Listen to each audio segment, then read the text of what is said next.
Hello दोस्तों, हम देख रहे हैं कक्षा 12 का यूनिट 3 का चैप्टर 3 भू संसाधन तथा कृषि। ये बुक है कक्षा 12 एनसीईआरटी भारत, लोक और अर्थव्यवस्था। ज्योग्राफी की बुक है। भारत, लोक, अर्थव्यवस्था, उसकी इकाई 3 का अध्याय 3 भू संसाधन तथा कृषि। आपने अपने चारों ओर भूमि के कई उपयोग देखे होंगे। पृथ्वी के कुछ भाग पर नदियां हैं, कुछ पर वृक्ष तथा कुछ पर सड़कें और इमारतें निर्मित हैं। विभिन्न प्रकार की भूमि विभिन्न कार्यों हेतु उपयोगी है। इस प्रकार मनुष्य भूमि को उत्पादन, रहने तथा नाना प्रकार के मनोरंजन कार्य हेतु संसाधन के रूप में प्रयोग करता है। आपके स्कूल की इमारत, सड़कें जिन पर आप यात्रा करते हैं, क्रीड़ा उद्यान जहाँ आप खेलते हैं, खेत जिन पर फसलें उगाई जाती हैं, चारागाह जहाँ पशु चरते हैं, आदि भूमि के विभिन्न उपयोगों को प्रदर्शित करते हैं। भू उपयोग वर्गीकरण।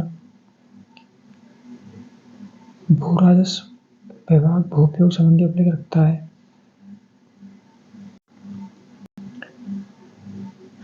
तो मनुष्य क्या है, भूमि का उत्पादन अनेक तरह से उपयोग करता है। भूमि को अनेक तरह से उपयोग करता है मनोरंजन कार्य हेतु। स्कूल बनाता है, सड़कें बनाता है, क्रीड़ा उद्यान बनाता है, पार्क बनाता है, खेत जिन पर फसलें उगाई जाती है वो भूमि होती है। चारागाह जहाँ पशु चरते हैं, भूमि पर ही चारागाह होते हैं, आदि भूमि के विभिन्न उपयोग को प्रदर्शित करते हैं। भू उपयोग वर्गीकरण। भू राजस्व विभाग भू उपयोग संबंधी अभिलेख रखता है। भू उपयोग समवर्गों का योग कुल प्रतिवेदन रिपोर्टिंग क्षेत्र के बराबर होता है, जो कि भौगोलिक क्षेत्र से भिन्न है। भारत की प्रशासकीय इकाइयों के भौगोलिक क्षेत्र को सही जानकारी देने का दायित्व भारतीय सर्वेक्षण विभाग पर है। क्या आपने कभी भारतीय सर्वेक्षण विभाग द्वारा तैयार किए गए मानचित्रों का प्रयोग किया है?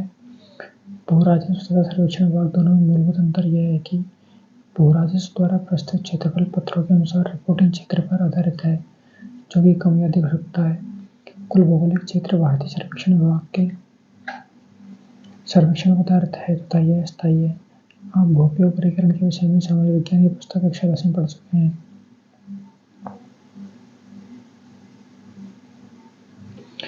भू राजस्व विभाग द्वारा अपनाया गया भू उपयोग वर्गीकरण निम्न प्रकार है। वनों के अधीन क्षेत्र, फॉरेस्ट। तो भू राजस्व अभिलेख है वो वर्गीकरण करता है भू उपयोग का कि फॉरेस्ट के रूप में, बंजर व्यर्थ भूमि है खेती के रूप में। इस तरह फॉरेस्ट यह जानना आवश्यक है कि वर्गीकृत वन क्षेत्र तथा वनों के अंतर्गत वास्तविक क्षेत्र दोनों पृथक हैं। सरकार द्वारा वर्गीकृत वन क्षेत्र का सीमांकन इस प्रकार किया जहाँ वन विकसित हो सकते हैं। भू राजस्व अभिलेखों में इसी परिभाषा को सतत अपनाया गया है।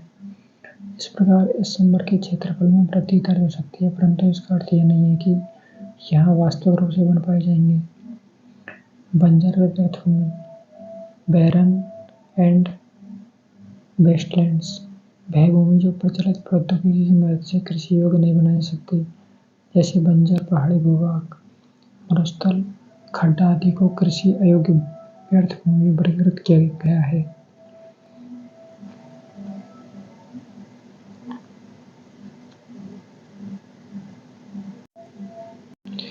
गैर कृषि कार्यों में पृथ्वी, land put to non agriculture uses.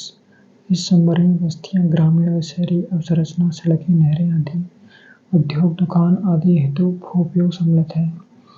द्वितीय व तृतीय कार्यकलापों में वृद्धि से इस संवर्ग की भू उपयोग में वृद्धि होती है। स्थायी चारागाह क्षेत्र, परमानेंट पैस्चर्स।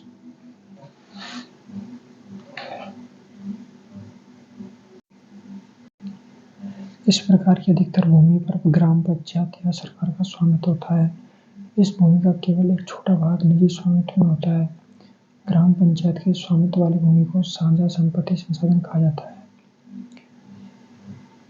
विविध तरु फसलों व वनों के अंतर्गत क्षेत्र, जो बोई गई निवल क्षेत्र में सम्मिलित नहीं है। इस संवर्ग में वह भूमि सम्मिलित है जिस पर उद्यान व फलदार वृक्ष हैं। इस प्रकार की अधिकतर भूमि व्यक्तियों के निजी स्वामित्व में है। कृषि योग्य व्यर्थ भूमि, कल्चरल वेस्टलैंड, वह भूमि जो पिछले 5 वर्षों तक या अधिक समय तक पड़ती है कृषि रहित है, इस संवर्ग में सम्मिलित की जाती है। कृषि उद्धार तकनीक द्वारा से सुधार कर कृषि योग्य बनाया जा सकता है। वर्तमान पड़ती भूमि करंट फैलो, यह वह भूमि जो एक कृषि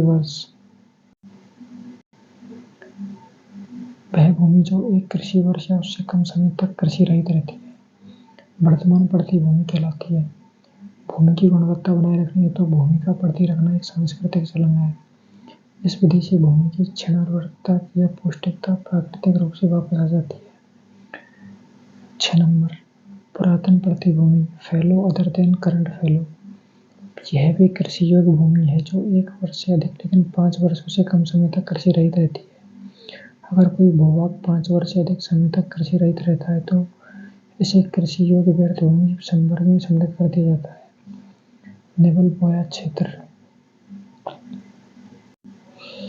वह भूमि जिस पर फसलें उगाई व काटी जाती हैं वह निबल बोया गया क्षेत्र कहलाता है।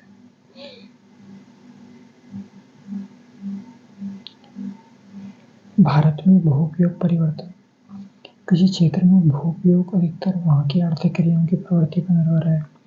यद्यपि समय के साथ आर्थिक क्रियाओं में बदलाव आता रहता है, लेकिन भूमि अन्य बहुत से संसाधनों की भांति क्षेत्रफल की दृष्टि से स्थायी है। हमें भू-उपयोग को प्रभावित करने वाले अर्थव्यवस्था के 3 परिवर्तनों को समझना चाहिए, जो निम्न प्रकार से हैं। नंबर 1, अर्थव्यवस्था का आकार, जिसे उत्पादित वस्तुओं तथा सेवाओं के मूल्य के संदर्भ में समझा जाता है, समय के साथ बढ़ता है, जो बढ़ती जनसंख्या, बदलते आय स्तर, उपलब्ध प्रौद्योगिकी व इसी से मिलते जुलते कारकों पर निर्भर है। परिणाम स्वरूप समय के साथ भूमि पर दबाव पड़ता है तथा सीमांत भूमि को भी प्रयोग में लाया जाता है। दूसरा, समय के साथ अर्थव्यवस्था की संरचना में भी बदलाव होता है। दूसरे शब्दों में द्वितीयक व तृतीयक सेक्टरों में प्राथमिक सेक्टर की अपेक्षा अधिक तीव्रता से वृद्धि होती है। इस प्रकार के परिवर्तन भारत जैसे विकासशील देश में एक सामान्य बात है। इस प्रक्रिया में धीरे धीरे कृषि भूमि गैर कृषि भूमि संबंधित कार्यों में प्रयुक्त होती है। आप पाएंगे कि इस प्रकार के परिवर्तन शहरों के चारों तरफ अधिक तीव्र हैं, जहाँ कृषि भूमि को इमारतों के लिए उपयोग किया जा रहा है। तीसरा, यदि समय के साथ कृषि क्रियाकलापों का अर्थव्यवस्था में योगदान कम होता जाता है, भूमि पर कृषि क्रियाकलापों का दबाव कम नहीं होता। कृषि भूमि पर बढ़ते दबाव के कारण है। प्राय विकासशील देशों में कृषि पर निर्भर व्यक्तियों का अनुपात अपेक्षाकृत धीरे धीरे घटता है, जबकि कृषि का सकल घरेलू उत्पाद में योगदान तीव्रता से कम होता है। वह जनसंख्या जो कृषि सेक्टर पर निर्भर होती है, प्रतिदिन बढ़ती ही जाती है।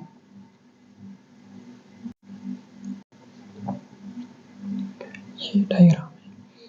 भारत में भू-उपयोग के अनुपात में परिवर्तन 1950 से 51 तथा 2014-15। तो ये जो सफेद वाली जो स्लाइड है वो है 1950 से 51, और जो ब्लैक वाली स्लाइड है वो है 2014-15 की। तो आप देखिए वन पे आइए, तो वन का क्षेत्र पहले था 17, अब कितना है 23.3। क्यों? क्योंकि पहले सही तरह से उसको आइडेंटिफाई नहीं किया था, अब आइडेंटिफाई कर लिया गया है तो उसकी वो बढ़ गई परसेंटेज। गैर कृषि कार्यों में प्रयुक्त भूमि 3.2 थी पहले, अब कितनी है 8.7। बंजर व व्यर्थ भूमि 13.4 थी पहले, अब कितनी है 5.5। मतलब बंजर भूमि को हमने कम कर लिया है। स्थायी चारा के पहले कितने थे 2.3%, अब कितने 3.3%। फसली वृक्षों के अधीन क्षेत्र पहले कितनी थी 6.9, अब कितनी है 1.0। कृषि योग्य व्यर्थ भूमि पहले 8 थी, अब कितनी 4। वर्तमान पड़ती के अतिरिक्त बढ़ती भूमि पहले कितनी थी 6.1, अब कितनी है 3.6। वर्तमान पड़ती भूमि पहले कितनी थी 3.7, अब कितनी है 4.9। निबल बोया क्षेत्र पहले कितनी था 41.7, अब कितना है 45.5।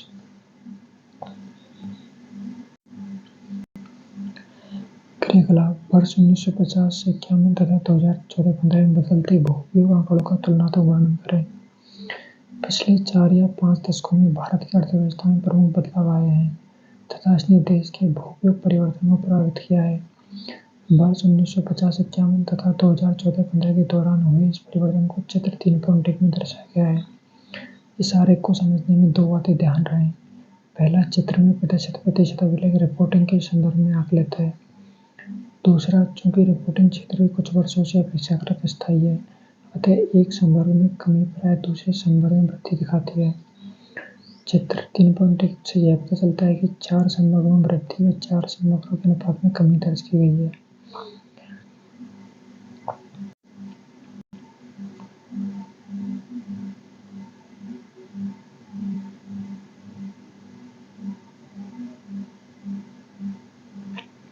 वन क्षेत्रों, कृषि, गैर कृषि कार्यों में प्रयुक्त भूमि, वर्तमान पड़ती भूमि, निबल बोया क्षेत्र आदि के अनुपात में वृद्धि हुई है। वृद्धि के निम्न कारण हो सकते हैं। गैर कृषि कार्यों में प्रयुक्त क्षेत्र में वृद्धि दर अधिकतम है। इसका कारण भारतीय अर्थव्यवस्था की बदलती संरचना है, जिसकी निर्भरता औद्योगिक व सेवा सेक्टरों तथा अवसंरचना संबंधी विस्तार व उत्तरोत्तर बढ़ रही है। इसके अतिरिक्त गांवों व शहरों में बस्तियों के अंतर्गत क्षेत्रफल में विस्तार से भी इसमें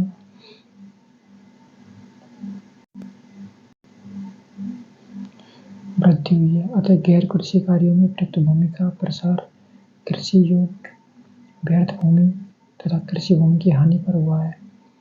जैसा कि पहले वर्णन किया गया है, देश में वन क्षेत्र में वृद्धि सीमांकन के कारण हुई, न कि देश में वास्तविक वन आच्छादित क्षेत्र के कारण। वर्तमान पड़ती भूमि में वृद्धि को दो कारणों से समझा जा सकता है। वर्तमान पड़ती क्षेत्र में समयानुसार काफी उतार चढ़ाव की प्रवृत्ति रही है, जो वर्षा की अनियमितता तथा फसल चक्र पर निर्भर है।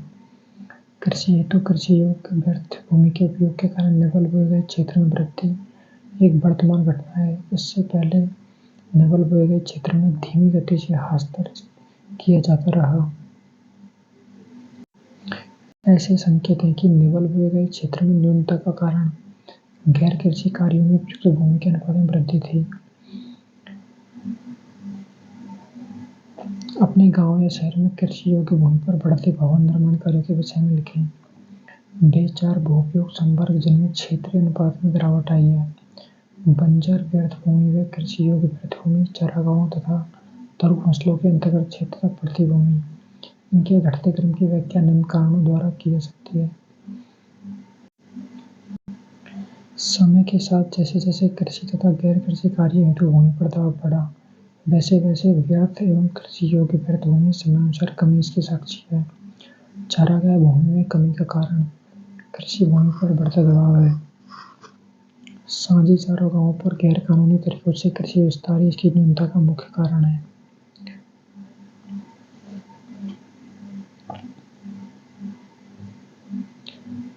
साझा संपत्ति संसाधन, कॉमन प्रॉपर्टी रिसोर्सेज। भूमि के स्वामित्व के आधार पर इसे मोटे तौर पर दो वर्गों में बांटा जाता है: निजी भूसंपत्ति तथा साझा संपत्ति संसाधन (CPRS). Common property resources. पहले वर्ग की भूमि पर व्यक्तियों का निजी स्वामित्व तथा कुछ व्यक्तियों का सम्मिलित निजी स्वामित्व होता है। दूसरे वर्ग की भूमि सामुदायिक उपयोग हेतु राज्यों के स्वामित्व में होती है। साझा संपत्ति संसाधन पशुओं के लिए चारा, घरेलू उपयोग हेतु ईंधन, लकड़ी तथा साथ ही अन्य वन उत्पाद जैसे फल, रेशे, गृह, औषधीय पौधे आदि उपलब्ध कराती है। ग्रामीण क्षेत्र में भूमिहीन छोटे कृषकों तथा अन्य आर्थिक रूप से कमजोर वर्ग के व्यक्तियों के जीवन यापन में इन भूमियों का विशेष महत्व है, क्योंकि इनमें से अधिकतर भूमिहीन होने के कारण पशुपालन से प्राप्त आजीविका पर निर्भर हैं। महिलाओं के लिए भी इन भूमियों का विशेष महत्व है, क्योंकि ग्रामीण इलाकों में चारा व ईंधन लकड़ी के एकत्रीकरण की जिम्मेदारी उन्हीं की होती है। इन भूमियों में कमी से उन्हें चारे तथा ईंधन की तलाश में दूर तक भटकना पड़ता है। साझा संपत्ति संसाधनों को सामुदायिक प्राकृतिक संसाधन भी कहा जा सकता है, जहाँ सभी सदस्यों को उसके उपयोग का अधिकार होता है तथा किसी विशेष के संपत्ति अधिकार न होकर सभी सदस्यों के कुछ विशेष कर्तव्य भी हैं। सामुदायिक वन, चारागाह, ग्रामीण जलीय क्षेत्र तथा अन्य सार्वजनिक स्थान साझा संपत्ति संसाधन के ऐसे उदाहरण हैं, जिसका उपयोग एक परिवार से बड़ी इकाई करती है तथा यही इसके प्रबंधन के दायित्वों का निर्वहन करती है। भारत में कृषि भू संसाधनों का महत्व उन लोगों के लिए अधिक है जिनकी आजीविका कृषि पर निर्भर है।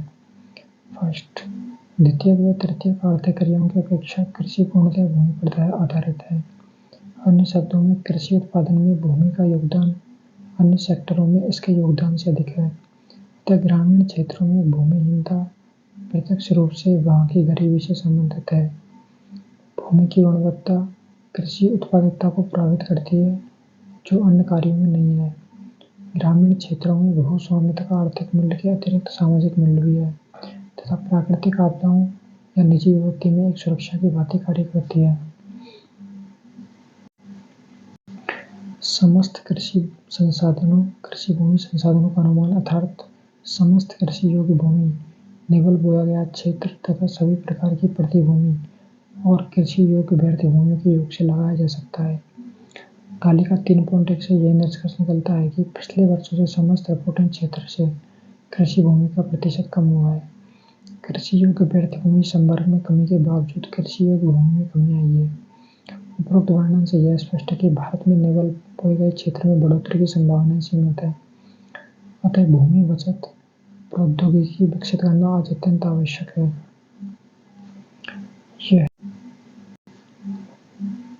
यह प्रौद्योगिकी दो भागों में बांटी जा सकती है।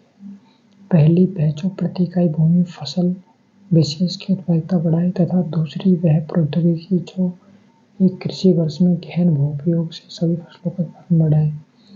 दूसरी प्रौद्योगिकी का लाभ यह है कि इसमें सीमित भूमि से भी कुल उत्पादन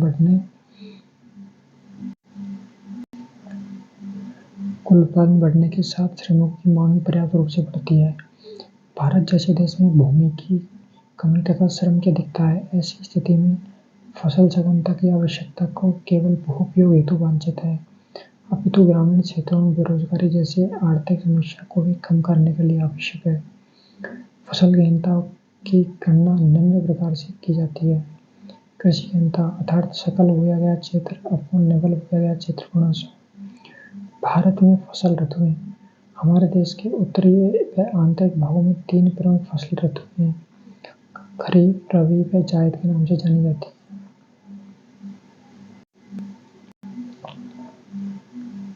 खरीफ की फसलें अधिकतर दक्षिण पश्चिम मानसून के साथ बोई जाती हैं, जिसमें उष्णकटिबंधीय फसलें सम्मिलित हैं, जैसे चावल, कपास, जूट, ज्वार, बाजरा, अरहर आदि। रबी की ऋतु अक्टूबर-नवंबर में शरद ऋतु से प्रारंभ होकर मार्च-अप्रैल में समाप्त होती है। इस समय कम तापमान, शीतोष्ण तथा उपोष्णकटिबंधीय फसलों जैसे गेहूं, चना तथा सरसों आदि फसलों की बुवाई में सहायक है। जायद एक अल्पकालिक ग्रीष्मकालीन फसल ऋतु है, जो रबी की कटाई के बाद प्रारंभ होती है। इस ऋतु में तरबूज, खीरा, ककड़ी, सब्जियां व चारे की फसलों की कृषि सिंचित भूमि पर की जाती है। यद्यपि इस प्रकार की पृथक फसल ऋतुएं देश के दक्षिणी भागों में नहीं पाई जाती। यहाँ का अधिकतम तापमान वर्ष भर किसी भी उष्णकटिबंधीय फसल की बुवाई में सहायक है। इसके लिए पर्याप्त आर्द्रता उपलब्ध होनी चाहिए। इसलिए देश के इस भाग में अब अपन ये सारणी देख लेते हैं। इसमें क्या है? समस्त कृषि योग्य भूमि की संरचना, कृषि योग्य भूपयोग, कृषि योग्य बंजर भूमि 1950 में कितनी थी? 8%, 2014-15 में 4%। रिपोर्टिंग क्षेत्रफल का प्रतिशत है। समस्त कृषि योग्य भूमि का प्रतिशत 13.4 भूमि 1950 में ऐसी थी जो कि बंजर थे। अब कितनी? 6.8%। पुरातन प्रतिभूमि जिसपे 5 साल से ज़्यादा बोया नहीं गया, पहले 6.1 थी, अब 3.6 है। और अभी भी समस्त कृषि भूमि में 10.2% पुरातन प्रतिभूमि है, नहीं उस समय थी, और इस समय 6.2%। ये रिपोर्टिंग क्षेत्रफल मतलब टोटल भारत के पूरे भूभाग का क्षेत्रफल है। और समस्त कृषि योग्य का परसेंटेज निकल रहे हैं ना, समस्त कृषि वाले, ये सिर्फ कृषि योग्य भूमि में से परसेंटेज निकल रहे हैं ना। वर्तमान प्रतिभूमि 1950-51 में कुल क्षेत्रफल का 3.7% थी, और कितनी है? 4.9। समस्त कृषि योग्य भूमि का प्रतिशत इसमें वर्तमान परिस्थिति में पहले कितनी थी 6.2, अब कितनी 8.4 समस्त कृषि भूमि प्रतिशत में। निवल बोया गया क्षेत्र पहले कितना टोटल भारत का 41.7, 2014-15 में कितना 45.5। समस्त कृषि भूमि के अंदर निवल बोया गया क्षेत्र कितना 70% 1950 में, और कितना 78.4%। तो सकल कृषि भूमि 1950 में 59.5, टोटल क्षेत्रफल का 60% क्या था सकल कृषि भूमि है ना। और 2014-15 में कितना 58। कृषि भूमि के अंदर परसेंटेज निकाले तो सकल कृषि भूमि कितनी 100%, और तो कृषि भूमि तो उसमें लगभग पूरा हो जा रहा है। आते हैं अपन नेक्स्ट अगले पैराग्राफ पे। अपन तो उष्णकटिबंधीय फसल की बुवाई में सहायक है, इसके लिए पर्याप्त आर्द्रता उपलब्ध होनी चाहिए, इसलिए देश के इस भाग में जहाँ भी पर्याप्त मात्रा में सिंचाई सुविधाएं उपलब्ध है, एक कृषि वर्ष में एक ही फसल 3 बार उगाई जा सकती है। कृषि के प्रकार आर्द्रता के प्रमुख उपलब्ध स्रोत के आधार पर कृषि को सिंचित कृषि तथा वर्षा निर्भर बारानी कृषि में वर्गीकृत किया जाता है। सिंचित कृषि में भी सिंचाई के उद्देश्य के आधार पर अंतर पाया जाता है, जैसे रक्षित सिंचाई कृषि तथा उत्पादक सिंचाई कृषि। रक्षित सिंचाई का मुख्य उद्देश्य आर्द्रता की कमी के कारण फसलों को नष्ट होने से बचाना है, जिसका अभिप्राय यह है कि वर्षा के अतिरिक्त जल की कमी को सिंचाई द्वारा पूरा किया जाता है। इस प्रकार की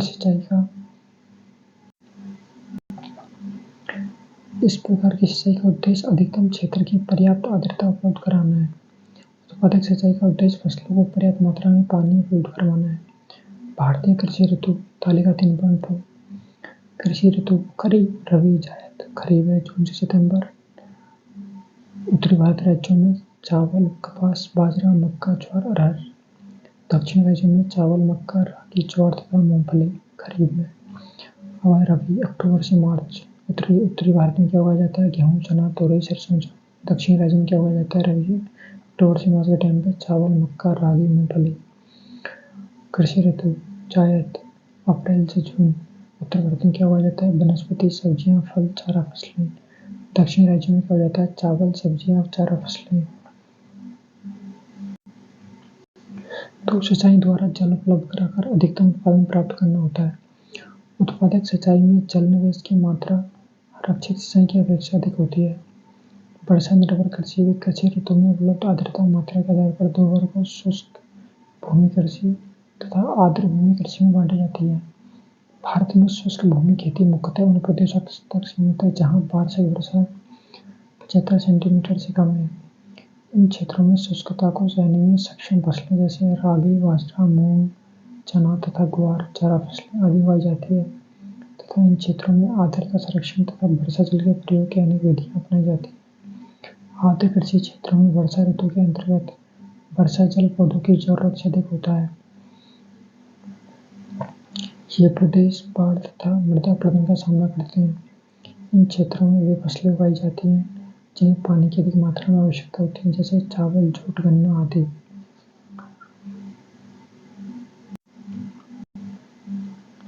तथा ताजे पानी की जल कृषि भी की जाती है। खाद्यान्न फसल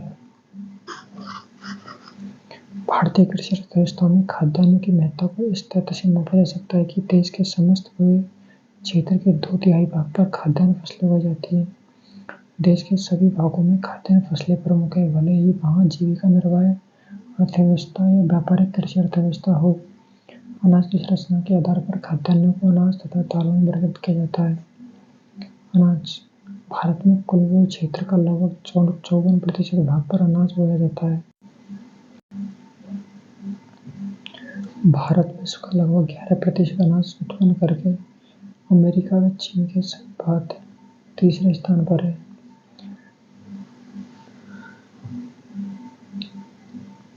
भारत विभिन्न प्रकार के अनाजों का उत्पादन करता है, जिन्हें उत्तम अनाजों चावल, गेहूं तथा मोटे अनाजों ज्वार, बाजरा, मक्का, रागी आदि में वर्गीकृत किया जाता है। मुख्य अनाजों का विवरण निम्न प्रकार है। चावल भारत की अधिकतर जनसंख्या का प्रमुख भोजन चावल है। यद्यपि यह एक उष्ण आर्द्र कटिबंधीय फसल है, इसकी 3000 से भी अधिक किस्में हैं। जो विभिन्न कृषि जलवायु प्रदेशों में उगाई जाती हैं। इसकी कृषि समुद्री तल से 2000 मीटर तक की ऊंचाई तक एवं पूर्वी भारत के आर्द्र भागों से लेकर उत्तर पश्चिम भारत के शुष्क परंतु सिंचित क्षेत्र पंजाब, हरियाणा, पश्चिमी उत्तर प्रदेश व उत्तरी राजस्थान में सफलतापूर्वक की जाती है। दक्षिणी राज्यों तथा पश्चिम बंगाल में जलवायु अनुकूलता के कारण एक कृषि वर्ष में चावल की 2 या 3 फसलें बोई जाती हैं। पश्चिम बंगाल के किसान चावल की 3 फसलें लेते हैं, जिन्हें पॉस, अमन तथा बोरो कहा जाता है। परंतु हिमालय तथा देश के उत्तर पश्चिम भागों में यह दक्षिण पश्चिम मानसून ऋतु में खरीफ फसल के रूप में उगाई जाती है। भारत विश्व का 22.7% चावल उत्पादन करता है तथा चीन के बाद भारत का विश्व में दूसरा स्थान है। 2018 देश के कुल भू क्षेत्र के 1/4 भाग पर चावल उगाया जाता है। देश के प्रमुख चावल उत्पादक राज्य पश्चिम बंगाल, उत्तर प्रदेश, पंजाब है। चावल की प्रति हेक्टेयर पैदावार पंजाब, तमिलनाडु, हरियाणा, आंध्र प्रदेश, तेलंगाना, पश्चिम बंगाल तथा केरल राज्यों में अधिक है। इसमें से पहले 4 राज्यों में लगभग संपूर्ण चावल क्षेत्र सिंचित हैं। पंजाब, हरियाणा पारंपरिक रूप से चावल उत्पादक राज्य नहीं है। हरित क्रांति के अंतर्गत हरियाणा, पंजाब कृषि क्षेत्रों में चावल की कृषि 1970 के बाद प्रारंभ की गई। उत्तम किस्म के बीजों, अपेक्षाकृत अधिक खाद तथा कीटनाशकों का प्रयोग एवं शुष्क जलवायु के कारण फसलों में रोग प्रतिरोधकता आदि कारक इस प्रदेश में चावल की अधिक पैदावार के उत्तरदायी हैं। इसकी प्रति हेक्टेयर पैदावार मध्य प्रदेश, छत्तीसगढ़ एवं उड़ीसा के वर्षा पर निर्भर क्षेत्रों में बहुत कम है।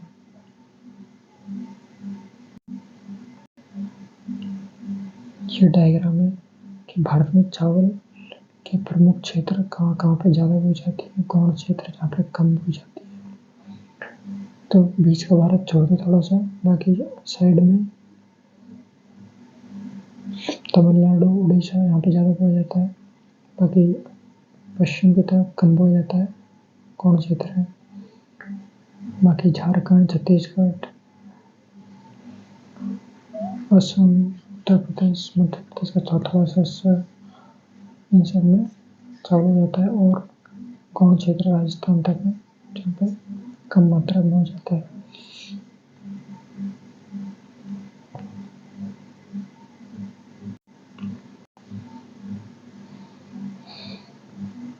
गेहूं।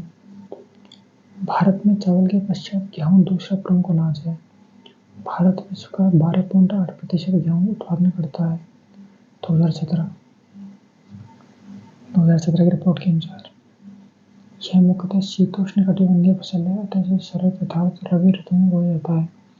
इस फसल का 85% क्षेत्र भारत के उत्तरी मध्य भाग तक केंद्रित है, अर्थात उत्तर गंगा का मैदान, मालवा पठार तथा हिमालय पर्वतीय श्रेणी में 2700 मीटर ऊंचाई तक का क्षेत्र। रबी फसल होने के कारण यह सिंचाई की सुविधा वाले क्षेत्रों में ही उगाया जाता है, लेकिन हिमालय के उच्च भागों में तथा मध्य प्रदेश के मालवा के पठारी क्षेत्रों में यह वर्षा पर निर्भर फसल है। देश के कुल भूमि क्षेत्र के लगभग 14% भाग पर गेहूं की कृषि की जाती है। गेहूं के 5 प्रमुख उत्पादक राज्य हैं: उत्तर प्रदेश, पंजाब, हरियाणा, राजस्थान तथा मध्य प्रदेश।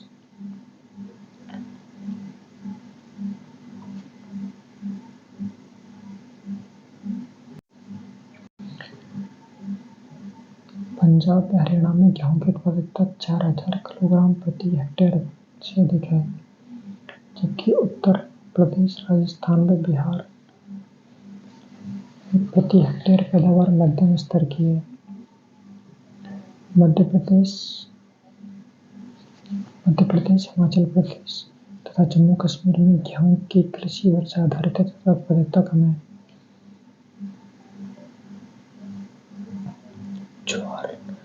ज्वार। देश के कुल भूमि क्षेत्र के 16.5% भाग पर मोटे अनाज बोए जाते हैं। इनमें ज्वार प्रमुख है, जो कुल्लू क्षेत्र के 5.3% भाग पर उगाया जाता है। यह दक्षिण व मध्य भारत के अर्धशुष्क क्षेत्रों की प्रमुख खाद्य फसल है। महाराष्ट्र राज्य अकेला देश की आधे से अधिक ज्वार उत्पादन करता है। अन्य प्रमुख ज्वार उत्पादक राज्यों में कर्नाटक, मध्य प्रदेश तथा आंध्र प्रदेश हैं। दक्षिण राज्यों में यह खरीफ तथा रबी दोनों ऋतु में बोया जाता है।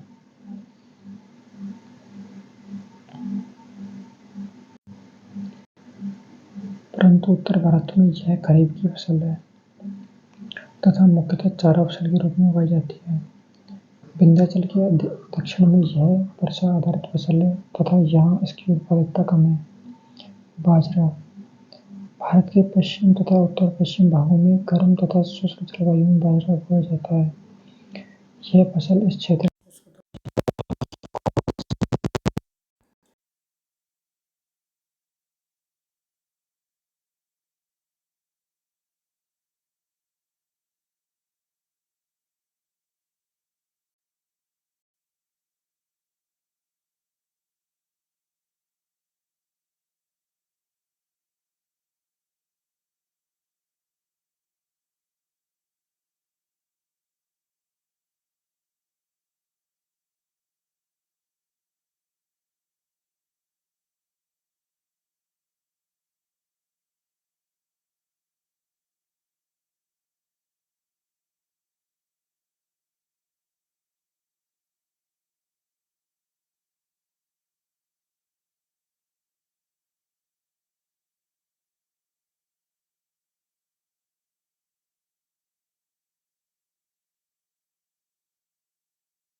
पढ़ रहे चना फसल के बारे में।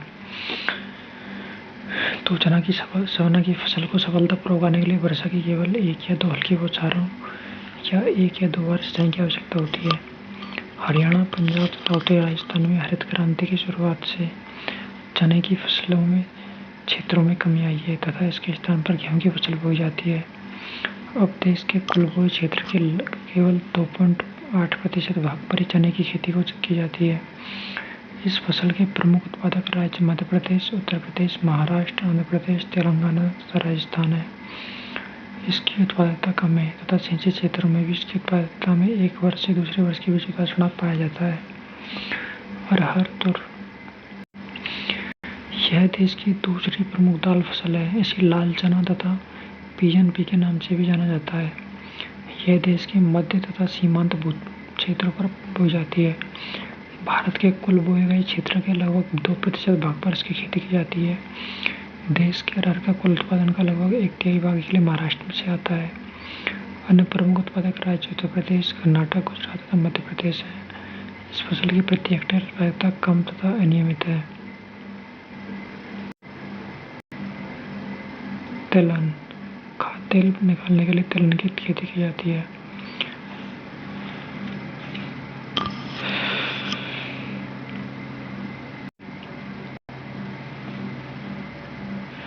मालवा पठार मराठवाड़ा, गुजरात, राजस्थान के शुष्क भागों तथा आंध्र प्रदेश के तेलंगाना व रायलसीमा प्रदेश भारत के प्रमुख तिलहन के उत्पादक राज्य क्षेत्र हैं। देश के कुल शस्य क्षेत्र के लगभग 14% भाग पर तिलहन फसलें बोई जाती हैं। भारत के प्रमुख तिलहन फसलों में मूंगफली, तोरियां, सरसों, सोयाबीन तथा सूरजमुखी सम्मिलित है। मूंगफली, भारत विश्व में 17% मूंगफली का उत्पादन करता है। यह मुख्यतः शुष्क प्रदेशों की वर्षा आधारित खरीफ फसल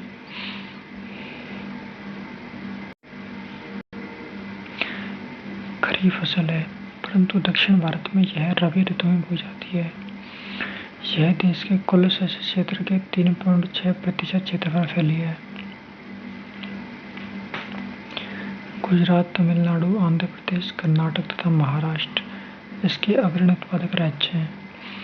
तमिलनाडु में यहाँ भी यह फसल आंशिक रूप से सिंचित है। वहाँ इसकी पैदावार अपेक्षाकृत अधिक है, परंतु आंध्र प्रदेश तथा कर्नाटक में इसकी पैदावार कम है। तोरियां व सरसों में बहुत से तिलहन सम्मिलित हैं, जैसे राई, सरसों, तोरियां व तारामीरा आदि। ये उपोष्णकटिबंधीय फसलें हैं तथा भारत के मध्य व उत्तर पश्चिम भाग में रबी में बोई जाती हैं। ये फसलें पाला सहन नहीं कर सकती तथा इसके उत्पादन में वार्षिक उतार चढ़ाव है, परंतु सिंचाई के प्रसार, बीज सुधार तथा प्रौद्योगिकी के साथ इनके उत्पादन में वृद्धि हुई है। इन फसलों के अंतर्गत क्षेत्र का लगभग 2/3 भाग सिंचित है। तिलहन देश के कुल शस्य क्षेत्र के केवल 2.5% भाग पर ही बोए जाते हैं। इनके उत्पादन का 1/3 भाग राजस्थान से आता है तथा अन्य प्रमुख उत्पादक राज्य उत्तर प्रदेश, हरियाणा, पश्चिम बंगाल तथा मध्य प्रदेश हैं। इन फसलों की प्रति हेक्टेयर उत्पादकता हरियाणा तथा पंजाब में अपेक्षाकृत अधिक है। अन्य तिलहन, सोयाबीन तथा सूरजमुखी भारत के अन्य महत्वपूर्ण तिलहन है। सोयाबीन अधिकतर मध्य प्रदेश में महाराष्ट्र में बोया जाता है। दोनों राज्य मिलकर देश का लगभग 90% सोयाबीन पैदा करते हैं। सूरजमुखी की फसल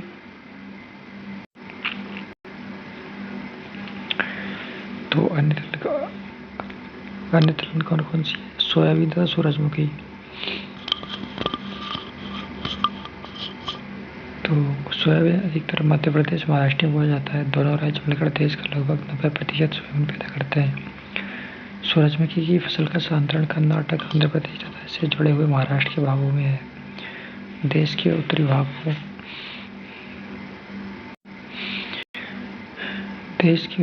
में यह एक गुण फसल है, लेकिन सिंचित क्षेत्रों में इसका उत्पादन अधिक है। रेशेदार फसलें, ये फसलें हमें कपड़ा, थैला, बोरा व अन्य कई प्रकार का सामान बनाने के लिए रेशा प्रदान करते हैं। कपास तथा जूट भारत की 2 प्रमुख रेशेदार फसलें हैं। कपास एक उष्णकटिबंधीय फसल है जो देश के अर्धशुष्क भागों में खरीफ ऋतु में बोई जाती है।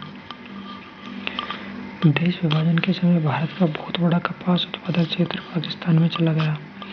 यद्यपि पिछले 50 वर्षों में भारत में इसके क्षेत्रफल में लगातार वृद्धि हुई है। भारत छोटे रेशे वाली भारतीय वे लंबे रेशे वाली अमेरिकन दोनों प्रकार की कपास का उत्पादन करता है। अमेरिकी कपास को देश के उत्तर पश्चिम भाग में नरमा कहा जाता है। कपास पर फूल आने के समय आकाश बादल रहित होना चाहिए। भारत का कपास के उत्पादन में विश्व में चीन, अमेरिका तथा पाकिस्तान के पश्चात चौथा स्थान है। यह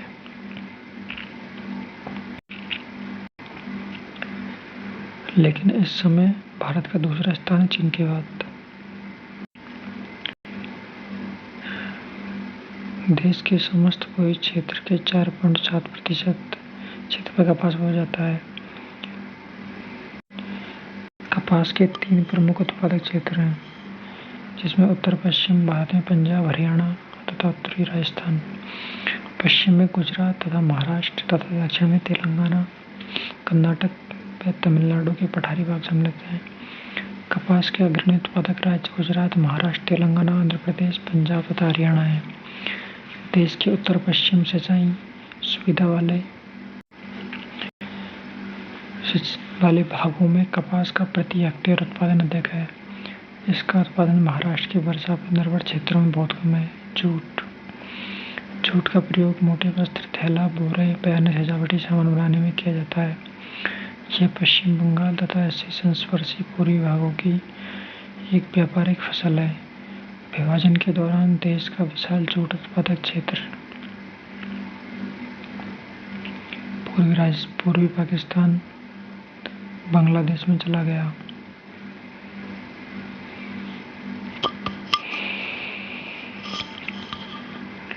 आज भारत विश्व का लगभग 60% जूट उत्पादन करता है। पश्चिम बंगाल देश के इस उत्पादन का 3/4 भाग पैदा करता है। बिहार व असम अन्य जूट उत्पादक क्षेत्र हैं। यह देश के कुल शस्य क्षेत्र के 0.5% भाग पर बोया जाता है। अन्य फसलें गन्ना, चाय तथा कॉफी भारत की अन्य महत्वपूर्ण फसलें हैं। गन्ना एक उष्णकटिबंधीय फसल है। वर्षा पर निर्भर परिस्थितियों में यह केवल आर्द्र व उपाद्र जलवायु वाले क्षेत्रों में बोई जा सकती है, परंतु भारत में इसकी खेती अधिकतर सिंचित क्षेत्रों में की जा सकती है। गंगा सिंधु के मैदानी भाग में इसकी अधिकतर प्रवाही उत्तर प्रदेश तक सीमित है। पश्चिमी भारत में गन्ना उत्पादक प्रदेश महाराष्ट्र, गुजरात तक विस्तृत है। दक्षिण भारत में इसकी कृषि कर्नाटक, तमिलनाडु व आंध्र प्रदेश के सिंचाई वाले भागों में की जाती है। ये आप डायग्राम देख लो, गन्ने कहाँ पे पैदावार की जाती है गन्ने की।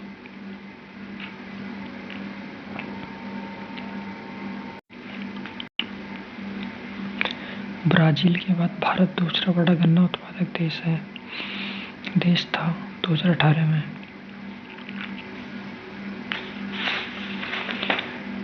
यहाँ विश्व के 19.76% गन्ने का उत्पादन होता है। देश के कुल शस्य क्षेत्र के 2.4% भाग पर इसकी कृषि की जाती है। उत्तर प्रदेश देश का 40% गन्ना उत्पादन करता है। इसके अन्य प्रमुख उत्पादक राज्य महाराष्ट्र, कर्नाटक तथा तमिलनाडु, आंध्र प्रदेश हैं, जहाँ इसका उत्पादन स्तर अधिक है। उत्तरी भारत में इसका उत्पादन कम है। चाय एक रोपण कृषि है जो पेय पदार्थ के रूप में प्रयोग की जाती है। काली चाय की पत्तियां किण्वित होती हैं, जबकि चाय की हरी पत्तियां अकिण्वित होती हैं। चाय की पत्तियों में कैफीन तथा टैनिन की प्रचुरता पाई जाती है। यह उत्तरी चीन के पहाड़ी क्षेत्रों की देशज फसल है। यह उष्ण आर्द्र तथा उपोष्ण आर्द्र कटिबंधीय जलवायु वाले तरंगित भागों पर अच्छे उपाय वाली मिट्टी में बोई जाती है। भारत में चाय की खेती 1840 में असम की ब्रह्मपुत्र घाटी से प्रारंभ हुई, जो आज भी देश का प्रमुख चाय उत्पादक क्षेत्र है। बाद में इसकी कृषि पश्चिम बंगाल के उपहिमालयी भागों, दार्जिलिंग, जलपाईगुड़ी तथा कुछ बिहार जिलों में प्रारंभ की गई। दक्षिण में चाय की खेती पश्चिम घाट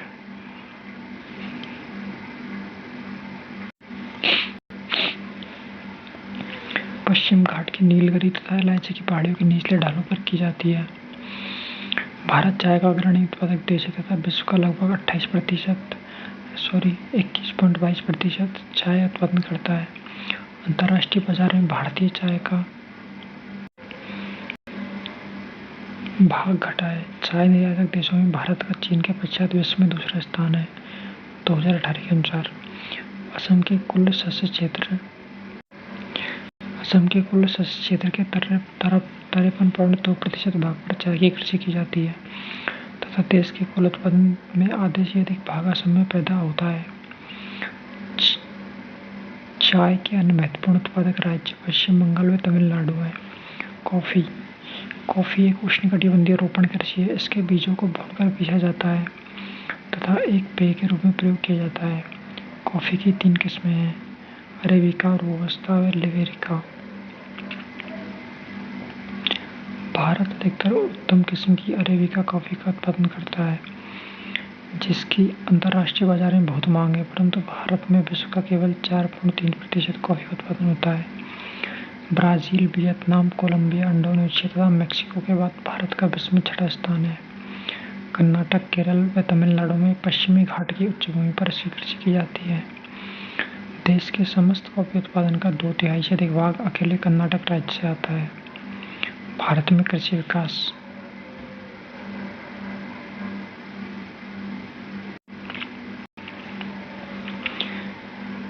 स्वतंत्रता प्राप्ति से पहले भारतीय कृषि एक जीविकोपार्जन अर्थव्यवस्था जैसी थी। 20वीं शताब्दी के मध्य तक इसका प्रदर्शन बड़ा दयनीय था। यह समय भयंकर अकाल व सूखे का साक्षी है।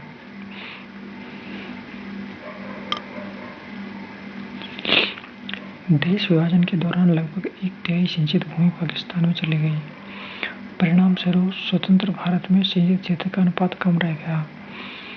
स्वतंत्रता प्राप्ति के बाद सरकार का तात्कालिक उद्देश्य महाराष्ट्र का उत्पादन बढ़ाना था, जिसमें निम्न उपाय अपनाए गए। व्यापारिक फसलों की जगह खाद्यान्नों को उगाया जाना, कृषि गहनता को बढ़ाना, कृषि योग्य बंजर तथा प्रतिभूमि को कृषि भूमि परिवर्तित करना। प्रारंभ में इस नीति ने खाद्यान्न का उत्पादन बढ़ा, लेकिन 1950 के अंत तक कृषि उत्पादन स्थिर हो गया। इस समस्या से उबरने के लिए गहन कृषि जिला कार्यक्रम IADP तथा गहन कृषि क्षेत्र कार्यक्रम IAAP प्रारंभ किए गए, परंतु 1960 के दशक के मध्य में लगातार 2 कालों से देश में अन्य संकट उत्पन्न हो गया। परिणाम स्वरूप दूसरे देशों से खाद्यान्न को आयात करना पड़ा।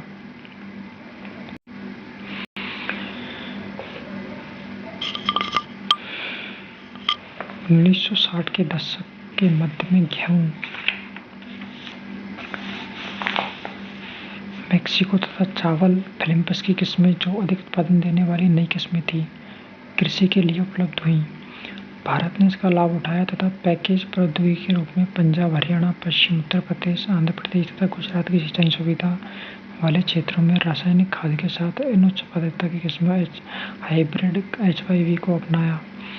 नई कृषि प्रौद्योगिकी की सफलता हेतु सिंचाई से निश्चित जलापूर्ति पूर्व अपेक्षित की। कृषि विकास की इस नीति से खाद्यान्न के उत्पादन में अभूतपूर्व वृद्धि हरित क्रांति के नाम से जानी जाती है। हरित क्रांति ने कृषि में प्रयुक्त कृषि निवेश जैसे उर्वरक, कीटनाशक, कृषि यंत्र आदि कृषि आधारित उद्योगों तथा छोटे पैमाने के उद्योगों के विकास को प्रोत्साहन दिया। कृषि विकास की इस नीति से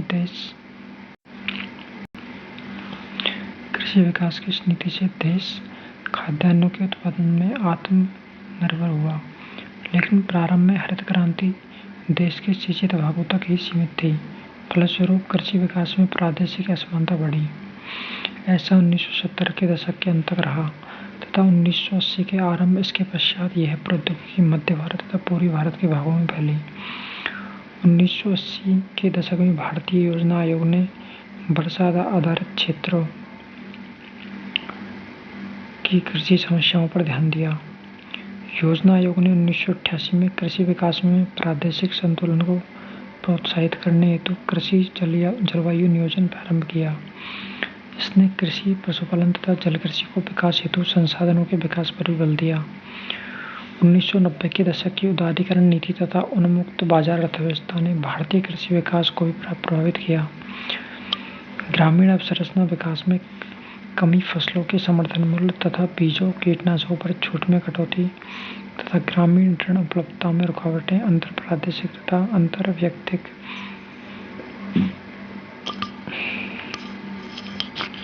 विषमता पैदा कर सकते हैं।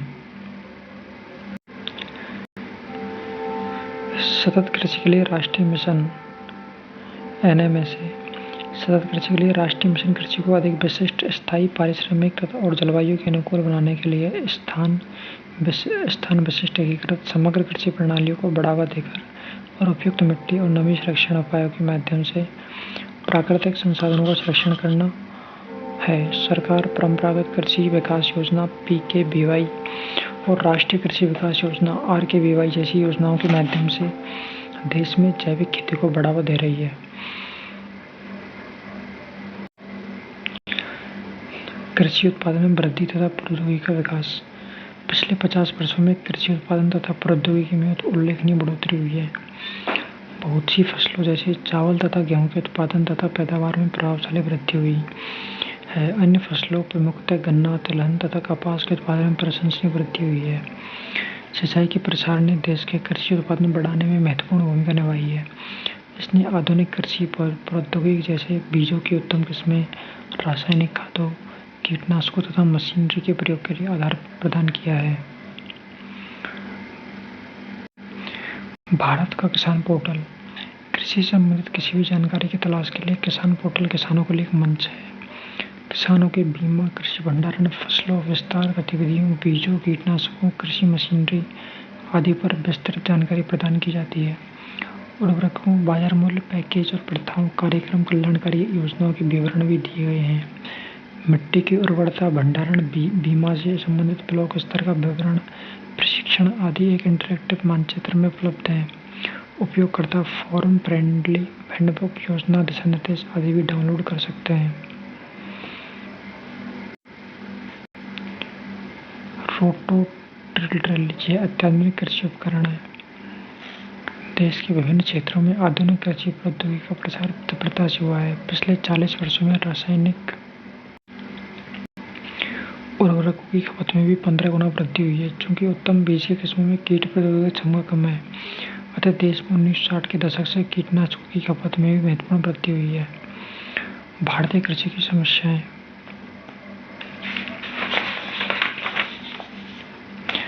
कृषि पारिस्थितिकी तथा विभिन्न प्रदेशों के ऐतिहासिक अनुभवों के अनुसार भारतीय कृषि की समस्याएं भी विभिन्न प्रकार की हैं।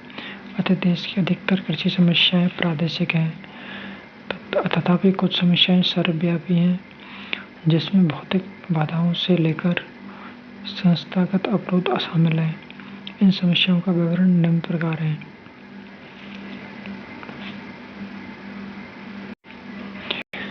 अनियमित मानसून पर निर्भरता। भारत में कृषि क्षेत्र का केवल 1/3 भाग ही सिंचित है। शेष कृषि क्षेत्र में फसलों का उत्पादन प्रत्यक्ष रूप से वर्षा पर निर्भर है। दक्षिण पश्चिम मानसून की अनिश्चितता व अनियमितता से सिंचाई हेतु नहरी जल आपूर्ति प्रभावित होती है। दूसरी तरफ राजस्थान तथा अन्य क्षेत्रों में वर्षा बहुत कम तथा अत्यधिक अविश्वसनीय है। अधिक वार्षिक वर्षा वाले क्षेत्रों में भी काफी उतार चढ़ाव पाया जाता है। फलस्वरूप यह क्षेत्र सूखा व बाढ़ दोनों सुवेद है। कम वर्षा वाले क्षेत्रों में सूखा एक सामान्य परिघटना है, लेकिन यहाँ यदाकदा बाढ़ भी आ जाती है। वर्ष 2006 में महाराष्ट्र, गुजरात और राजस्थान के शुष्क क्षेत्रों में आई आकस्मिक बाढ़ इस परिघटना का उदाहरण है। सूखा तथा बाढ़ भारतीय कृषि के जुड़वा संकट बने हुए हैं। निम्न उत्पादकता। अंतर्राष्ट्रीय स्तर की अपेक्षा भारत में फसलों की उत्पादकता कम है। भारत में अधिकतर फसलों जैसे चावल, गेहूं, कपास और तिलहन की प्रति हेक्टेयर पैदावार अमेरिका, रूस तथा जापान से कम है। भू संसाधनों पर अधिक दबाव के कारण अंतर्राष्ट्रीय स्तर की तुलना में भारत में श्रम उत्पादकता भी बहुत कम है। देश के विस्तृत वर्षा निर्भर विशेषकर शुष्क क्षेत्रों में अधिकतर मोटे अनाज, दालें तथा तिलहन की खेती की जाती है तथा यहाँ इनकी उत्पादकता बहुत कम है। वित्तीय संसाधनों की बाध्यताएं तथा ऋणग्रस्तता। आधुनिक कृषि में लागत बहुत आती है। सीमांत और छोटे किसानों की कृषि बचत बहुत कम या न के बराबर है।